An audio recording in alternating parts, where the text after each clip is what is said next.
வணக்கம். நான் நித்யா. நான் ஈரோடு மாவட்டம் பெருந்துறை தாலுக்காவிலிருந்து வரேன்.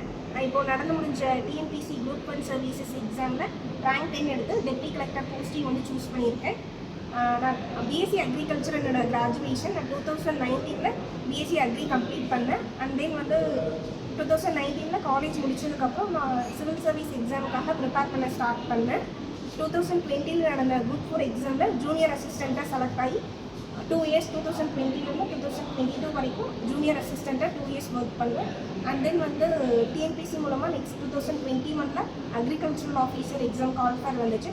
ஸோ அந்த எக்ஸாமுக்கும் நான் ப்ரிப்பேர் பண்ணிவிட்டு இப்போ கரண்ட்டாக வந்து திருப்பூர் டிஸ்ட்ரிக்ட் கலெக்டரேட்டில் அக்ரிகல்ச்சரல் ஆஃபீஸராக வந்து ஒர்க் பண்ணிகிட்ருக்கேன். இப்போது ஒர்க் பண்ணிகிட்டே தான் வந்து நான் டிஎன்பிசியோட குரூப் 1 எக்ஸாம்ஸ் வந்து ப்ரிப்பேர் பண்ணிட்டு இருந்தேன்.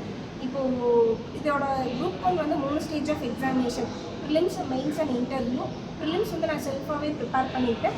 மெயின்ஸுக்கு வந்து நான் லாஸ் ஆஃப் பே லீவ் போட்டுட்டு மெயின்ஸுக்கு ப்ரிப்பேர் பண்ணிட்டு இருந்தேன். மெயின்ஸ்லேயே எனக்கு நல்ல ஸ்கோர் வந்துச்சு. அண்ட் தென் வந்து இன்டர்வியூ ப்ரிப்பேர் பண்ணி ரேங்க் 10 வந்து செக்யூர் பண்ணியிருக்கேன். இதுக்கு எனக்கு சப்போர்ட்டிவாக இருந்த என்னோடய ஃபேமிலி, ஃப்ரெண்ட்ஸு, என்னோடய அஃபீஷியல்ஸ், எனக்கு லீவ் கொடுத்து எனக்கு படிக்கிறதுக்கு சப்போர்ட் பண்ண அஃபீஷியல்ஸ் எல்லாத்துக்குமே தேங்க் பண்ணிக்க விரும்புகிறேன். இதில் நான் போஸ்டிங் மட்டும்தான் கவுன்சிலிங்கில் சூஸ் பண்ண முடியும். ஸோ நான் டெப்டி கலெக்டர் போஸ்டிங் வந்து சூஸ் பண்ணியிருக்கேன். நீ ஃபர்தராக எங்களுக்கு ரெவன்யூ டிபார்ட்மெண்ட்லேருந்து அப்பாயின்மெண்ட் ஆர்டர் கொடுக்கும்போது தான் எந்த டிஸ்ட்ரிக்டில் அலாட் ஆகுது அப்படிங்கிறது வந்து தெரியும். ஃபஸ்ட்டு இனிஷியலாக 1 இயர் ட்ரைனிங் இருக்கும்.